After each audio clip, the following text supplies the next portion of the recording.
అందరికీ నమస్తే. ఇక తెలంగాణ రాష్ట్రంలో ఎవరైతే పార్టీ ఫిరాయించారో ఎమ్మెల్యేలు 10 మంది ఎమ్మెల్యేలు రేపైతే అసెంబ్లీలో విచారణ అయితే జరగబోతుంది. సో ఆల్రెడీ 4 విచారణ కంప్లీట్ అయిపోయింది స్పీకర్ ఆధ్వర్యంలో. సో ఇంకా 6 విచారణ అయితే రేపు జరగబోతుందని చెప్పేసి మనకైతే తెలుస్తూ ఉంది. సో ఈ 10 మంది ఎమ్మెల్యేలు ఎవరు, ఎందుకు పార్టీ ఫిరాయించారు అనేది అయితే ఒకసారి చూద్దాం. అసలు కొందరు అయితే చెప్తున్న మాట ఏంటంటే మేము పార్టీ మారలేదు అని అయితే చెప్తా ఉన్నారు. సో మా పార్టీలో ఇప్పటికే ఏదైతే మేము గతంలో ఆ పార్టీలో ఉన్నా అదే పార్టీలో ఉన్నాం తప్ప మేము పార్టీ మారలేదు. సో మరి కండువా కప్పుకున్నంత మాత్రాన పార్టీ మారినట్టు కాదు, అది జాతీయ జెండా అని చెప్పేసి మరొకరు అయితే అంటున్నారు. సో ఎవరైతే బీఆర్ఎస్ పార్టీకి చెందిన 10 మంది ఎమ్మెల్యేలు ఉంటారో అధికారంలోకి వచ్చిన తర్వాత కాంగ్రెస్ పార్టీలో అయితే వీళ్ళు చేరడం జరిగింది. సో చేరినప్పటికీ కూడా వీళ్ళు ఇచ్చే ఎక్స్ప్లెనేషన్ ఏంటంటే మేము పార్టీలో అయితే చేరలేము, కండువా కప్పుకున్నంత మాత్రాన పార్టీలో మారడం కాదని చెప్పేసి కూడా వీళ్ళైతే చెప్తున్నారు. సో ఇక్కడ బీఆర్ఎస్ పార్టీకి సంబంధించిన వాళ్ళు ఇక్కడ హైకోర్టులో, అక్కడ సుప్రీంకోర్టులో కూడా కేసు వేసారు.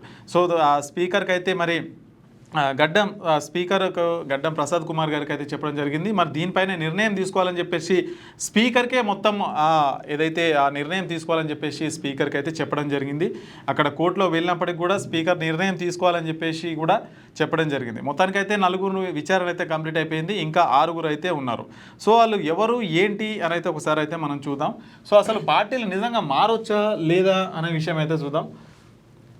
మనకి ఏదైతే మనకు ఎన్నికలు కంప్లీట్ అయిపోయినాయో మనకు 2023లో అసెంబ్లీ ఎలక్షన్లో సో వీళ్ళందరూ కడియం శ్రీహరి స్టేషన్ గన్పూర్, దాన నాగేందర్ రెడ్డి ఖైరతాబాద్, తెల్ల వెంకట్రావు భద్రాచలం, దాన నాగేందర్ ఖైరతాబాద్, తెల్ల వెంకట్రావు భద్రాచలం, పోచారం శ్రీనివాసరెడ్డి బాన్సుగూడ, ఎం సంజయ్ కుమార్ జగిత్యాల, కాల యాదయ్య చేవేల, బండ్ల కృష్ణమోహన్ రెడ్డి గద్వాల్, ప్రకాష్ గౌడ్ రాజేంద్రనగర్, గూడ మహిపాల్ రెడ్డి పటంచెరువు, అరకెప్పుడు గాంధీ షేర్లింగంపల్లి. సో వీళ్ళందరూ కూడా బీఆర్ఎస్ పార్టీలో ఎన్నికయ్యారు. సో బీఆర్ఎస్ పార్టీలో ఎన్నికైన తర్వాత ఏమైంది, కాంగ్రెస్ పార్టీ అధికారంలోకి వచ్చింది. అధికారంలోకి వచ్చిన తర్వాత వీళ్ళైతే కాంగ్రెస్ పార్టీలోకి రావడం జరిగింది. సో అప్పటికే ఈ బీఆర్ఎస్ పార్టీకి సంబంధించిన వర్కింగ్ ప్రెసిడెంట్ కేటీఆర్ కూడా వాళ్ళపైన కంప్లైంట్ ఇచ్చారు హైకోర్టులో, సుప్రీంకోర్టులో. సో ఇదంతా నడుస్తూ ఉంది. పాడి కౌశిక్ రెడ్డి కూడా కంప్లైంట్ ఇచ్చారు. ఎస్. సో అట్లా అయితే ఫస్ట్ ఆఫ్ ఆల్ మనం చూసుకుంటే ఒక పార్టీలో గెలిచి ఇంకో పార్టీకి వెళ్ళొచ్చా అని చూస్తే వెళ్ళకూడదు. మన రాజ్యాంగంలో పార్టీకి వెళ్ళకూడదు ఉంది. మరి గతంలో టీఆర్ఎస్ పార్టీలో టీడీపీకి సంబంధించి అన్ని పార్టీలను విలీనం చేసుకున్నారంటే సో వాళ్ళు మొత్తం పార్టీని 1/3 ఏదైతే ఉంటుందో మొత్తం పార్టీని విలీనం చేసిరనమాట. అంటే టీడీపీకి పార్టీకి సంబంధించి మొత్తం ఎమ్మెల్యేలు కూడా మరి మేము 1/3 మంది మీ ఇందులోకి వస్తున్నామని చెప్పేసి వాళ్ళు సిఎల్పి ఏదైతే ఉంటుందో సిఎల్పిని ఇందులో విలీనం చేసిరు. సో దీన్ని విలీనం అని చెప్పేసి అప్పుడు బీఆర్ఎస్ పార్టీ వాళ్ళు అయితే చెప్పారు. సో వీళ్ళేం చెప్తున్నారు, ఇప్పుడు పార్టీ మారడం చట్టరకంగా మన రాజ్యాంగ పరంగా కరెక్ట్ కాదు. సో వీళ్ళపైన ఖచ్చితంగా చర్యలు తీసుకోవాలని చెప్పేసి కూడా వీళ్ళు అంటున్నారు. మరి నిజంగా ఒకవేళ ఇట్లా పార్టీ మారొచ్చా అంటే ఖచ్చితంగా మారవద్దు.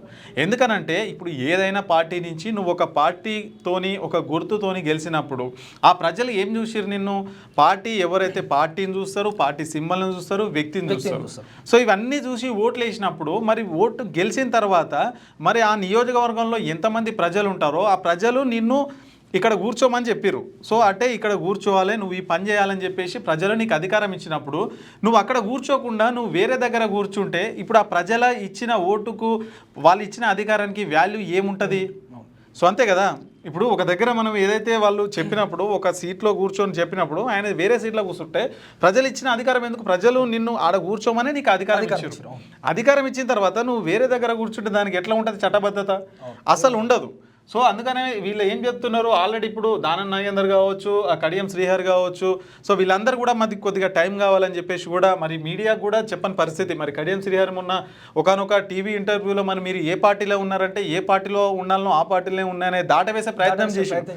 అంటే వీళ్ళు ఏ పార్టీలో ఉన్నా అని కూడా ధైర్యంగా చెప్పలేని పరిస్థితి ఉంది. అంటే ఇప్పుడు ఆ నియోజకవర్గంలో ఉన్న ప్రజలు మరి ఎవరికి వేసిరు ఓటు, ఎవరి ముఖం చూసి ఓటేసిరు, ఏ పార్టీ సింబల్ ఓటేసిరు, సో ఇవన్నీ కూడా తీసుకోవాలి. మరి వీళ్ళకే ఓట్లు వేసిరంటే వీళ్ళు ఇప్పుడు పార్టీ ఫిరాయించారనా బీఆర్ఎస్ నుంచి కాంగ్రెస్ లోకి వెళ్ళారు. వెళ్ళేటప్పుడు ఏం చేయాలి, వీళ్ళకి మాత్రమే ఓట్లు పడ్డాయంటే వీళ్ళు ఏం చేయాలంటే వాళ్ళు ఎమ్మెల్యే పదిగా రాజీనామా చేసి మళ్ళీ ఎన్నికలకు పోవాలి. అప్పుడు వీళ్ళకి చూసి ఓట్లు పడతాయనే విషయాన్ని వీళ్ళకి తెలుస్తుంది. ఇప్పుడు ఈ పార్టీ ఫిరాయింపుల చట్టం అనేది కూడా రాజీవ్ గాంధీ తీసుకొచ్చారు. రాజీవ్ గాంధీ 1985లో తీసుకొచ్చారు. 52వ సవరణ సందర్భం, రాజ్యాంగ 52వ సవరణ సందర్భంలో 10వ షెడ్యూల్లో చేశారు పార్టీ ఫిరాయింపులను ఉండొద్దు అనేసి. అంటే ఇప్పుడు వీళ్ళు ఉల్లంఘించినట్టే కదా. ఇప్పుడు వీళ్ళందరూ మేము బీఆర్ఎస్ లో ఉన్నాం, మిగతా వాళ్ళు ఏమంటారు అంటే దానం నాగేందర్ రెడ్డి శ్రీహరి ఇద్దరు ఏమంటారంటే వాళ్ళు సమాధానం చెప్పలేదు ఇంతవరకు. మిగతా 8 మంది ఏం చెప్తున్నారంటే మేము బీఆర్ఎస్ ఎంపీకే పోటీ చేసినారు. సికింద్రాబాద్ ఎంపీగా పోటీ. ఇంకోటి ఏంటంటే ఇప్పుడు జూబ్లీస్ లో స్టార్ కంపెనీలో వాళ్ళు మెంబర్ గా ఉన్నారు. పార్టీ మారినట్టే కదా, ఖచ్చితంగా చర్యలు ఉండాలి. ఇప్పుడు కడియం శ్రీహరి గారు కూడా ఇప్పుడు ఏంటంటే శ్రీహరి గారి కూతురు కడియం కావ్య గారు ఎంపీ టికెట్ ఎంపీ అంటే కాంగ్రెస్ పార్టీ తరఫున ఎంపీ కూడా క్యాండిడేట్ నిలబడ్డారు. ప్రజల్లో భాగంగా తిరిగినారు వీళ్ళు. అంటే వీళ్ళు ఇప్పటికి కూడా ఇప్పుడు అంటే మా పక్క కాన్స్టిట్యున్సీనే శ్రీహరి గారిది, శ్రేంగన్పూర్ మా పక్క కాన్స్టిట్యున్సీ. అయితే ఇప్పుడు పార్టీలో అంటే పాలకుర్తిలో కావచ్చు, జనగాంలో కావచ్చు, స్టేషన్ కన్పూర్ కావచ్చు, ఈ నియోజకవర్గాలన్నీ తిరుగుతారు. అంటే కాంగ్రెస్ కార్యక్రమంలో తిరుగుతారు, కాంగ్రెస్ క్యాంపెయినింగ్ లో కూడా ఉంటారు వారు. అంటే వీళ్ళు అంటే పక్కా వీళ్ళు కాంగ్రెస్ పార్టీలో ఉన్నట్టే కదా, ప్రజలకు తెలుస్తా ఉంది. వీళ్ళు ఎందుకు సంబంధం చెప్పట్లేదు మరి? అంటే ఇప్పుడు ఈ చట్టాన్ని వీళ్ళు రాజ్యాంగాన్ని వ్యతిరేకించినట్టే కదా ఉద్దేశంగా. సో రాజ్యాంగబద్ధంగా లేనట్టే వీళ్ళు. ఎందుకంటే ఇప్పుడు ప్రజలు ఎవరైతే ఏదైతే తీర్పు ఇచ్చిర్రో సో ఆ తీర్పు ప్రకారం అయితే ముందుకు వెళ్లాల్సి ఉంటుంది. ఆ తీర్పుకు విరుద్ధంగా ఎట్లా పోతారు? ఇప్పుడు ఆ నియోజకవర్గంలో ప్రజలు వచ్చి డైరెక్ట్గా అడుగుతారు, మీరు ఏ పార్టీలో ఉన్నారు అని అడిగితే మీరు ఏం సమాధానం చెప్తారు? మిమ్మల్ని చూసిన పార్టీ ఏంది, మీకు ఏ చూజ్ చేసిరో, ఒకవేళ మీకు నచ్చకపోతే అందులో నుంచి వెళ్ళిపోవాలి, రాజీనామా చేయడమో లేదంటే ఇతరత్ర అవి ఉంటాయి, అవి చేసి బయటకు పోవాల్సి ఉంటుంది. అంతేగాని మీరు ఏ పార్టీలో ఉన్న క్లారిటీ లేకుండా ప్రజల్ని ఇట్లా మోసం చేయడం ఎంతవరకు కరెక్టు అనేది ఒకసారి ఆలోచించాలి. మరి స్పీకర్ కూడా మరి రేపైతే నిర్ణయం తీసుకోబోతున్నారు అసెంబ్లీలో. మరి ఏం జరుగుతుంది ఏంటి, మరి 10 మంది నిజంగా సస్పెండ్ అవుతారా, వీళ్ళ పదవులు రద్దు అవుతాయా, మళ్ళీ బై ఎలక్షన్స్ వస్తాయా అని చెప్పేసి కూడా ఇక్కడ బీఆర్ఎస్ పార్టీ కావచ్చు, బీఆర్ఎస్ పార్టీ అయితే దీనిపైన చాలా సీరియస్గా ఉంది. అసలు వదే ప్రసక్తే లేదు. మరి 10 మంది ఎమ్మెల్యేలు ఖచ్చితంగా సస్పెండ్ కావాల్సిందే, వాళ్ళ ఎమ్మెల్యే పదవి పోవాల్సిందే, బై ఎలక్షన్ జరగాల్సిందే అని చెప్పేసి వాళ్ళు అంటున్నారు. మరొక వైపు వీళ్ళు ఏమంటున్నారంటే మేమైతే పార్టీ మారలేదు, ముఖ్యమంత్రిని కలిసిన మాత్రాన పార్టీ మారినట్టు కాదు, కండువాలు కట్టుకున్నంత మాత్రాన పార్టీ మారినట్టు కాదు అని చెప్పేసి కూడా వాళ్ళు అయితే చెప్తున్నారు. మరి ఇక్కడ దానం నాగేందర్ చూసుకుంటే మరి ఏకంగా ఎంపీకే పోటీ చేసిండు. మరి బీఫామ్ పైన కాంగ్రెస్ బీఫామ్ పైన ఎంపీగా పోటీ చేసినందుకు ఇంకా ఆయన మారిందని ప్రూఫ్ ఏముంది? అదే కదా. సో అందులోని ఇప్పుడు జూబ్లీహిల్స్ ఏదైతే స్టార్ కంపెనీలో అందులో ఆయన పేరు ఉంది. ఆయన పేరుంటే ఆల్రెడీ ఇప్పుడు పార్టీలో ఉన్న పేర్లే పెడతారు కదా, వేరే పేర్లు అయితే పెట్టరు కదా. సో మరి ఇది దేనికి సంకేతము? అంటే ఆ పార్టీలో లేనట్ట ఎట్లా అంటే మీరు ప్రజల్ని ఈ విధంగా మోసం చేయడం అనేది వైఖరి అనేది ఇది అసలు కరెక్ట్ కాదు. అంటే ఇంకో ముచ్చట ఏం చెప్తారంట అన్న వీళ్ళు, పార్టీలు మారినప్పుడు కూడా మేము ఏమంటాం అంటే మేము అంటే మా నియోజకవర్గ అభివృద్ధి కోసం మేము పార్టీలు మారాల్సి వచ్చింది అంటారు. నియోజకవర్గ అభివృద్ధి అంటే వీళ్ళు అంటే ఇప్పుడు అధికార పార్టీలు ఉన్న ఎమ్మెల్యేలకు మాత్రమే ఫండ్ అనేది వస్తుందా? లేదు. మనకు సంవత్సరానికి ఆర్థిక సంవత్సరానికి మనకు కొంత బడ్జెట్ ఉంటుంది. ఆ బడ్జెట్లో ఏ నియోజకవర్గానికి ఎంత ఇవ్వాలి ఎంత అనేది రాసుకొని ఉంటారు కదా, రాసుకొని వాళ్ళని బయట పెడతారు మనకు. అంటే వీళ్ళు ఏం చెప్తారు అంటే ఇప్పుడు మనకు అదే ప్రతి ఒక్కరు చెప్పేది ఏంటంటే మన నియోజకవర్గ అభివృద్ధి కోసం నేను ఆ పార్టీలో పోతున్నా, అంటే ఈ నియోజకవర్గం కాకపోతే అధికార పార్టీ లేకపోతే అక్కడ పైసలు రావు అని చెప్పేసి ఒకటైతే అది ఉంటుంది. కానీ అట్లా ఏముండదు. ఏ నియోజకవర్గానికైనా వాళ్ళ జనాభా ప్రాతిపదికను బట్టి ఆ ప్రాంతాన్ని బట్టి ఏ నిధులైనా ఖచ్చితంగా వస్తాయి. రావు అని చెప్పేసి ఆ భ్రమను ప్రజలకు కలిగించి అక్కడ పోతేనే మరి ఇక్కడ నియోజకవర్గంలో పైసలు వస్తాయి, అభివృద్ధి చెందుతుంది అని చెప్పేసి ఇది ఒక భ్రమను కలిగించి మరి నిజంగా ఇప్పుడు జనాలు కూడా అట్లే అనుకుంటారు, అరే నిజమే కావచ్చు, మరి అధికారంలో కాంగ్రెస్ ఉంది కాబట్టి మరి కాంగ్రెస్ పార్టీకి పోతేనే మన నియోజకవర్గం అభివృద్ధి చెందుతుందని చెప్పేసి ప్రజలను నమ్మిస్తారు. సో నమ్మి చేంజ్ చేస్తారు. వీళ్ళ అవసరాల కోసం, వీళ్ళ వ్యక్తిగత అవసరాల కోసం పార్టీలు మారుతున్నారు అని చెప్పేసి కూడా మనకు రాజకీయ వర్గాల్లో పెద్ద ఎత్తున చర్చలు అయితే జరుగుతున్నాయి. సో ఇదనమాట దీనికి సంబంధించి మరి వీళ్ళ పరిస్థితి ఏంది, మరి స్పీకర్ గడ్డం ప్రసాద్ కుమార్ గారు వీళ్ళపైన ఏం నిర్ణయం తీసుకుంటారు, మరి ఒకవేళ కనుక వీళ్ళు ఖచ్చితంగా చట్టపరమైన ఏవైతే ఉంటాయో వాటిపైన నిర్ణయం తీసుకోవాల్సిందే. ఎందుకంటే ఒక పార్టీ పైన గెలిచి ఇంకొక పార్టీలకు వెళ్ళడం అనేది రాజ్యాంగమే చెప్తున్నది కరెక్ట్ కాదని.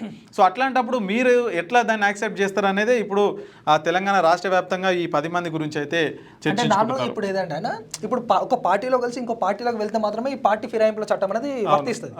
అయితే ఇప్పుడు నార్మల్గా ఇండిపెండెంట్ కొంతమంది గెలుస్తారు. ఇండిపెండెంట్ గెలిచిన వాళ్ళు వేరే పార్టీలోకి వెళ్తే వాళ్ళకి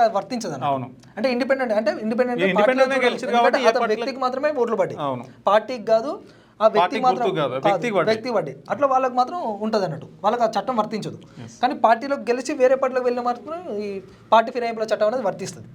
సో చూద్దాం మరి తెలంగాణ స్పీకర్ గడ్డం ప్రసాద్ కుమార్ గారు ఏ విధంగా నిర్ణయం తీసుకుంటారు, మరి ఈ 10 మందిని సస్పెండ్ చేస్తారా, మరి ఇట్లనే ఈ విచారణ అనేది ఇట్లనే కొనసాగుతుందా అనేది అయితే ఇంకా మరి ముందు రోజుల్లో అయితే తెలియాల్సి ఉంది. మీ వ్యాపారం అభివృద్ధి కావాలని కోరుకుంటున్నారా? అయితే వెంటనే క్యూనస్ని సంప్రదించండి. Schools, colleges, banks, shops, office promotions, land promotions, political promotions, restaurant promotions, hospital promotions, పుట్టినరోజు వేడుకలు, శుభకార్యాలు, వ్యాపారాలు ఏవైనా సందర్భం ఏదైనా ఇప్పుడే క్యూన్యూస్ ద్వారా తెలియజేయండి. మీ వ్యాపారాన్ని అభివృద్ధి చేసుకోండి.